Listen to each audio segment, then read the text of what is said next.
ಸದನದ ಒಳಗಡೆಗೆ ಬಿಜೆಪಿ ಕೂಡ ಈಗ ಜೆಡಿಎಸ್ನವರು ಕೂಡ ಈಗ ಸರ್ಕಾರವನ್ನ ಕಟ್ಟಿ ಹಾಕಕ್ಕೆ, ಸರ್ಕಾರವನ್ನ ಇಕ್ಕಟ್ಟಿಗೆ ಸಿಲುಕೋಕ್ಕೂ ಕೂಡ ಹೋರಾಟವನ್ನ ಮಾಡ್ತಾ ಇದ್ದಾರೆ. ಸರ್ಕಾರದ ವಿರುದ್ಧ ಅವಿಶ್ವಾಸ ನಿರ್ಣಯ ಮಂಡನೆಗೆ ಬಿಜೆಪಿ ಹಿಂದೆ ಇಟ್ಟು ಹಂಗೇನಾದ್ರೂ ಮುಂದಾಗಿದ್ರೆ ಅವ್ರ ಮೂರ್ಖತನ, ಅದಕ್ಕಿಂತಲೂ ದೊಡ್ಡ ವಿಚಾರ ಏನಿಲ್ಲ. ಕೆಲವರಿಂದ ಒತ್ತಡ, ಕೆಲವರಿಂದ ಈಗ ಬೇಡ ಅನ್ನುವಂಥ ಆಕ್ಷೇಪ ಕೇಳಿ ಬರ್ತಾ ಇದೆ. ಅವಿಶ್ವಾಸ ನಿರ್ಣಯ ಮಂಡಿಸಿದ್ರೆ ಸಿಎಂಗೆ ಬ್ರಹ್ಮಾಸ್ತ್ರ ಕೊಟ್ಟಂತ ಆಗ್ಬಿಡುತ್ತೆ. ಸರ್ಕಾರದ ಲೋಪವನ್ನು ಆಧರಿಸಿ ಚರ್ಚೆಗೆ ನಿಲುವಳಿ ಮಂಡಿಸೋಣ ಅನ್ನುವಂಥದ್ದಕ್ಕೆ ನಿರ್ಧಾರಕ್ಕೆ ಬಂದಿದ್ದಾರೆ. ಅವಿಶ್ವಾಸ ನಿರ್ಣಯ ಮಂಡನೆಗೆ ನಿರ್ಧಾರಕ್ಕೆ ಬರ್ತಾ ಇಲ್ಲ. ಒಳ್ಳೆಯದೇ, ಅದು ಬಂದಿದ್ದಿದ್ರೆ ಮಾತ್ರ ಅದರಂಥ ದೊಡ್ಡ ಮೂರ್ಖತನ ಇನ್ನೊಂದಿರಲಿಲ್ಲ. ಸೊ ಕಾಂಗ್ರೆಸ್ನಲ್ಲಿ ಪವರ್ ಶೇರಿಂಗ್ ಜಟಾಪಟಿ, ಅದು ಸಿದ್ದರಾಮಯ್ಯನವರಿಗೆ ಬಹುದೊಡ್ಡ ಅಸ್ತ್ರವನ್ನು ಕೊಟ್ಟಂಗಾಗ್ತಾ ಇತ್ತು. ಸೊ ಹಾಗಾಗಿ ಬಿ ಜೆ ಪಿ ವಿಚಾರದಲ್ಲಿ ಒಂದು ಸ್ವಲ್ಪ ಹಿಂದೇಟು ಹಾಕ್ತಾ ಇದೆ. ಬೇಡ, ಈಗ ಅವಿಶ್ವಾಸ ನಿರ್ಣಯವನ್ನು ಮಂಡಿಸೋದು ಬೇಡ ಅಂತ ಹೇಳಿ ಯಾವ್ಯಾವ ಸಮಸ್ಯೆಗಳಿದಾವೆ ಅವನ್ನ ಇಟ್ಕೊಂಡೇ ಹೋರಾಟವನ್ನು ಮಾಡೋಣ ಅನ್ನುವಂಥ ಯೋಚನೆಯಲ್ಲಿ ಈಗ ಇದ್ದಾರೆ. ಕಾರಣ, ವಿಶ್ವಾಸ ನಿರ್ಣಯವನ್ನು ಮಂಡನೆ ಮಾಡಿದ್ದಿದ್ರೆ ಶಾಸಕರು ಎಷ್ಟು ಸಿದ್ದರಾಮಯ್ಯನವರಿಗೆ ಬೆಂಬಲವಾಗಿದ್ದಾರೆ ಏನು ಅನ್ನೋದು ಗೊತ್ತಾಗ್ಬಿಡ್ತಾ ಇದ್ದಿದ್ದು. ಆಮೇಲೆ ಏನು ಬಿ ಜೆ ಪಿಗೆ ಮಾತನಾಡೋಕ್ಕೆ ಯಾವುದೇ ರೀತಿಯಾದಂಥ ಅಸ್ತ್ರಗಳು ಕೂಡ ಉಳ್ಕೊಳ್ತಾ ಇರಲಿಲ್ಲ. ಅದು ದೊಡ್ಡ ಮಟ್ಟದಲ್ಲಿ ಕಾಂಗ್ರೆಸ್ಗೆ ಲಾಭವಾಗಿ ನಿಂತ್ಕೊಳ್ತಾ ಇತ್ತು. ಹಾಗಾಗಿ ವಿರೋಧ ಪಕ್ಷ ವಿಚಾರದಲ್ಲಿ ಹಿಂದೇಟನ್ನು ಹಾಕಿದೆ ಈಗ.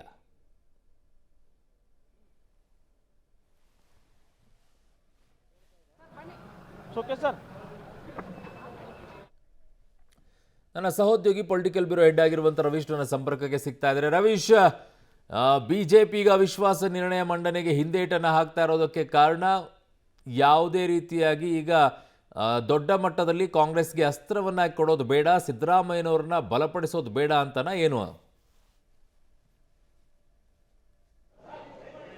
ಅರುಣ್, ಖಂಡಿತವಾಗಿಯೂ ಕೂಡ. ಯಾಕೆಂದರೆ ಸುನೀಲ್ ಕುಮಾರ್ ಅವರು ಎಲ್ಲೋ ಒಂದು ಕಡೆ ಬಹಿರಂಗವಾಗಿ ಹೇಳಿಕೆ ಕೊಟ್ಟ ಬಳಿಕ ದೊಡ್ಡ ಮಟ್ಟದಲ್ಲಿ ಅದು ಕಾಂಗ್ರೆಸ್ನ ಒಳಗಡೆ ಒಂದು ರೀತಿಯಲ್ಲಿ ಚರ್ಚೆ ಆಗ್ತಾ ಇತ್ತು. ಅಂದರೆ ಎಲ್ಲೋ ಒಂದು ಕಡೆ ಈ ಒಂದು ವಿಚಾರದಲ್ಲಿ ಅವಿಶ್ವಾಸ ನಿರ್ಣಯವನ್ನು ಮಂಡಿಸಿದ್ರೆ ಅದು ಯಾವ ರೀತಿ ಇದಾಗ್ಬೋದು ಅನ್ನೋದ್ರ ಬಗ್ಗೆ. ಆದರೆ ಪ್ರಮುಖವಾಗಿರ್ತಕ್ಕಂಥದ್ದು ಆ ಒಂದು ಅವಿಶ್ವಾಸ ನಿರ್ಣಯವನ್ನು ಮಂಡನೆ ಮಾಡಿದ್ರೆ ಅವರೇ ಕಿತ್ತಾಡ್ತಾ ಇದ್ದಾರೆ. ಅವರಲ್ಲೇ ಒಂದು ರೀತಿಯಲ್ಲಿ ಅದು ಔಟ್ ಬ್ರಸ್ಟ್ ಆಗಬೇಕು, ಅದನ್ನು ನಾವು ಒಂದು ರೀತಿಯಲ್ಲಿ ವೇದಿಕೆಯನ್ನು ಕಲ್ಪಿಸಿಕೊಟ್ಟು ಸಿ ಎಂ ಸಿದ್ದರಾಮಯ್ಯ ಅವ್ರಿಗೆ ಒಂದು ರೀತಿಯಲ್ಲಿ ಹೆಲ್ಪ್ ಲೈನ್ ಮಾಡಿಕೊಡಬಾರ್ದು, ಒಂದು ರೀತಿ ಲೈಫ್ ಲೈನ್ ಮಾಡಿಕೊಡಬಾರ್ದು ಅನ್ನೋದ್ರ ಬಗ್ಗೆ ಕೂಡ ಚರ್ಚೆ ಆಗಿತ್ತು. ಆ ಕಾರಣಗಳಿಗೋಸ್ಕರವಾಗಿ ಕೆಲ ಸೀನಿಯರ್ಸು ಯಾವುದೇ ಕಾರಣಕ್ಕೂ ಕೂಡ ಅವಿಶ್ವಾಸ ನಿರ್ಣಯ ಮಾಡೋದು ಬೇಡ, ಪ್ರಮುಖವಾಗಿರ್ತಕ್ಕಂಥ ವಿಚಾರಗಳೇನಿದೆ ಅದನ್ನು ಒಂದು ರೀತಿಯಲ್ಲಿ ನಿಲುವಳಿ ಮೂಲಕ ನಾವು ಪ್ರಸ್ತಾಪವನ್ನು ದಿನೇ ದಿನೇ ಮಾಡದಂಥ ಸಂದರ್ಭದಲ್ಲಿ ಅದರ ಮೇಲೆ ನಾವು ಚರ್ಚೆಯನ್ನು ಮಾಡಿ ಸರ್ಕಾರವನ್ನು ಅಟ್ಯಾಕ್ ಮಾಡಬೇಕು ಅನ್ನೋದ್ರ ಬಗ್ಗೆ ಕೂಡ ಒಂದು ರೀತಿಯಲ್ಲಿ ಚರ್ಚೆ ಆಗಿದೆ. ಆ ಕಾರಣಗಳಿಗೋಸ್ಕರವಾಗಿ ಬಹುತೇಕ ಈ ಒಂದು ನಿಲುವಳಿ ಮಂಡನೆ ಮಾಡೋದಕ್ಕೆ ಮುಂದಾಗೋದಿಲ್ಲ ಬಿಜೆಪಿ ಅಂತ ಕೂಡ ಹೇಳಲಾಗ್ತಾ ಇದೆ. ಈಗಾಗಲೇ ಎಲ್ಲಾ ರೀತಿಯಲ್ಲೂ ಕೂಡ ಪ್ರಮುಖವಾಗಿ ಆ ಒಂದು ವಿಚಾರಗಳೇನಿದೆ ಅಂದ್ರೆ ಆ ಸರ್ಕಾರದ ವಿರುದ್ಧ ಏನೆಲ್ಲ ಪಟ್ಟಿಗಳನ್ನು ಮಾಡಬೇಕು, ಮೆಕ್ಕೆಜೋಳ ಆಗಿರ್ಬೋದು, ಕಬ್ಬು ಖರೀದಿ ಆಗಿರ್ಬೋದು, ಕಾನೂನು ಸುವ್ಯವಸ್ಥೆ ಆಗಿರ್ಬೋದು, ಇವುಗಳನ್ನ ಪಟ್ಟಿ ಮಾಡಿಕೊಂಡು ಸರ್ಕಾರವನ್ನು ಅಟ್ಯಾಕ್ ಮಾಡೋದಕ್ಕೆ ಮುಂದಾಗಿದ್ದಾರೆ.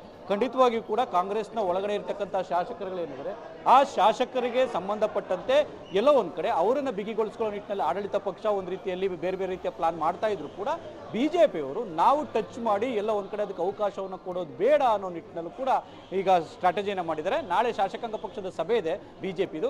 ಈ ಸಂದರ್ಭದಲ್ಲಿ ಎಲ್ಲ ಒಂದ್ ಕಡೆ ಶಾಸಕರ ಅಭಿಪ್ರಾಯವನ್ನು ಪಡೆದುಕೊಂಡು ಮುಂದುವರಿತಾರೆ.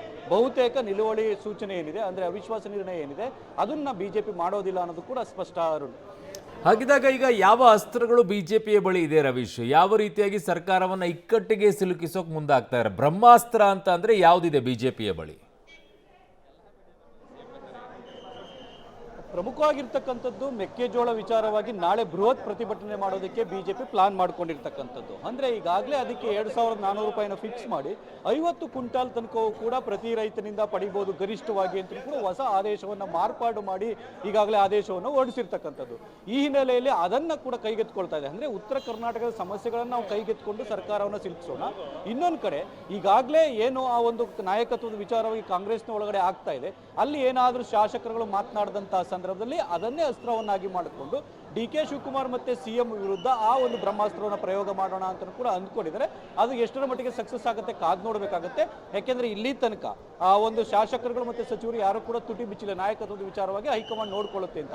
ಖಂಡಿತವಾಗಿಯೂ ಕೂಡ ಅಧಿವೇಶನ ಮುಗಿಯ ತನಕ ಅದೇ ರೀತಿ ಇರುತ್ತಾ ಅಥವಾ ಏನಾದ್ರು ಚೇಂಜಸ್ ಆಗುತ್ತಾ ಅನ್ನೋ ಆಧಾರದ ಮೇಲೆ ಈ ಒಂದು ನಾಯಕತ್ವ ವಿಚಾರವನ್ನು ಕೂಡ ಕೈಗೆತ್ತಿಕೊಳ್ಳುವಂತ ಚಾನ್ಸಸ್ ಕೂಡ ಜಾಸ್ತಿ ಇರುತ್ತೆ.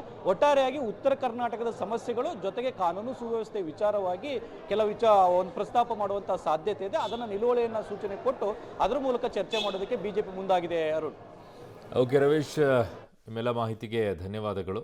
ಇರ್ಬೋದು, ರೈತರಿಗೆ ಆಗ್ತಿರೋ ಅನ್ಯಾಯ ಇರ್ಬೋದು, ಮೆಕ್ಕೆಜೋಳ ಖರೀದಿ ಕೇಂದ್ರಕ್ಕಾಗಿ ಕಳೆದ 1.5 ತಿಂಗಳಿಂದ ರೈತರು ಹೋರಾಟ ಮಾಡದೇ ಇದ್ದರೂ ಕೂಡ ಈ ಸರ್ಕಾರ ಕಿವುಡಾಗಿ ವರ್ತನೆ ಮಾಡಿದ್ದು, ಕಣ್ಣಿದ್ದು ಕುರುಡಾಗಿ ವರ್ತನೆ ಮಾಡಿದ್ದು ಸಂಬಂಧಪಟ್ಟಂತೆ ಇರ್ಬೋದು. 1.5 ವರ್ಷದಿಂದ ಕ್ರೈಸ್ಟ್ ಗೇಟ್ನ ಅಳವಡಿಸ್ತೆ ತುಂಗಭದ್ರಾ ನದಿಯಲ್ಲಿ ನೀರು ಪೋಲಾಗೋದಕ್ಕೆ ಕಾರಣ ಆಗಿದ್ದಿರ್ಬೋದು. ಇಂತಹ ಜನರ ಬದುಕಿನ ಸಮಸ್ಯೆಗಳನ್ನು ಕುರಿತಾಗಿ ಉತ್ತರ ಕರ್ನಾಟಕಕ್ಕೆ ಈಗ ಸರ್ಕಾರವೂ ಹೇಳಿದೆ 31,000 ಕೋಟಿ ರೂಪಾಯಿ ಅನುದಾನ ಕೊಟ್ಟಿದ್ದೀವಿ ಅಂತೇಳಿ. ಇವತ್ತು ಮಾಧ್ಯಮದಲ್ಲಿ ಬಂದಿದೆ. ಎಲ್ಲೋ ಇತ್ತು ದುಡ್ಡು? ಕೋತಿ ತಾನು ತಿಂದು ಮೇಕೆ ಬಾಯಿಗೆ ಒರೆಸ್ತಾ ಈ ಎಲ್ಲ ವಿಷಯ ಚರ್ಚೆ ಮಾಡ್ತೀವಿ. ಇದುವರೆಗೂ ಉತ್ತರ ಕರ್ನಾಟಕದ ಅಭಿವೃದ್ಧಿಗೆ ಎಷ್ಟು ಹಣವನ್ನು ವಿನಿಯೋಗಿಸಿದ್ದೀರಿ, ಎಷ್ಟು ಮಟ್ಟಿನ ಅನುಷ್ಠಾನ ಆಗಿದೆ, ಅದರ ವೈಟ್ ಪೇಪರ್ ತನ್ನಿ, ಶ್ವೇತಪತ್ರ ತನ್ನಿ. ಅಲ್ಲಿ ಲೂಟಿ ಹೊಡೆದಿದ್ದೆಷ್ಟು, ಅನುಷ್ಠಾನ ಆಗಿರೋದೆಷ್ಟು, ಈ ಎಲ್ಲ ವಿಷಯಗಳು ಚರ್ಚೆ ಆಗಬೇಕು. ಈ ವಿಷಯವನ್ನು ಚರ್ಚೆ ಮಾಡ್ತೀವಿ.